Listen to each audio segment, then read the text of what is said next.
Ring ring ring ring. দুদিনের ছুটিতে তোমরা যদি ভাবো কোথায় যাবে ঘুরতে, চলে যেতে পারো পুরুলিয়া।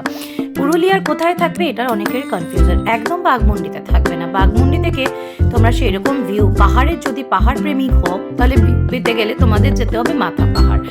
মাথা পাহাড় থেকে বেস্ট পাহাড়ের ভিউটা তোমরা পাবে। সেটা হচ্ছে আমরা এই রিসর্টটাই ছিলাম, মুনরাইজ রিসর্ট। এখানে পার ডে আমাদের লেগেছিল 1150 টাকা করে পার পার্সন, 4 বেলা খাওয়া এবং থাকা নিয়ে। এবং এখানে তোমরা পেয়ে যাবে পাহাড়ের একদম কোলের একটা অনুভূতি। হ্যাঁ, আমরা প্রথমে বাঘমুন্ডিতে বুক করেছিলাম, কিন্তু বাঘমুন্ডি থেকে ক্যান্সেল করে আমরা চলে গেছিলাম মাথা পাহাড়ে থাকবো বলে। সত্যিকারের বলছি, আমরা বন্ধুরা একদম ভুল ডিসিশন নিইনি, কারণ মাথা পাহাড়ে আমরা থেকেছি বলেই আমরা কিন্তু পাহাড়ের অনুভূতিটা পেয়েছি। অযোধ্যা হিলটপের ওপরেও অতটা অনুভূতি পাওয়া যাবে না যতটা তোমরা মাথা পাহাড়ে পাবে।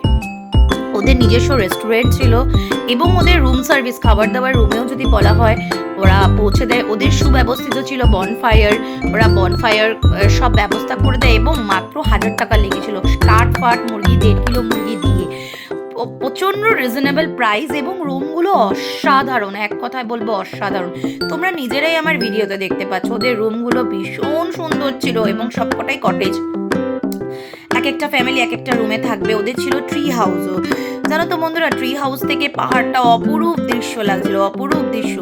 আমি বলবো বাঘমুন্ডিতে তো একেবারেই থাকবে না, আর যদি মনে হয় অযোধ্যা হিলটপে থাকবে, সেখান থেকেও কিন্তু মাথা এরিয়াটায় তোমরা পাহাড়টাকে যেহেতু একদম কাছের থেকে ফিল করতে পারছো। এই যে ট্রি হাউসটা দেখে নাও, জুম করে দেখিয়ে দিয়েছি, পাহাড়টা এই যে একদম ফিল করতে পারছো। তো সুতরাং আমার মনে হয় মাথার দিকে থাকাটা বেস্ট। এবং মাথা পাহাড়ে তুমি রিজনেবল প্রাইসে পেয়ে যাবে মুনরাইজ রিসর্ট। ওদের বাচ্চাদের জন্য খেলার জন্য দোলনা ছিল, স্লিপ ছিল, সিসা ছিল, হাঁস ছিল অনেকগুলো যেটা ওরা পুষেছিল।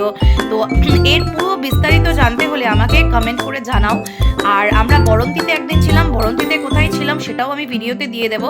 আর ঘুরতে গেলে কোথায় কোথায় ঘুরবে সেটাও তোমরা যদি জানতে চাও আমি বলে দেবো।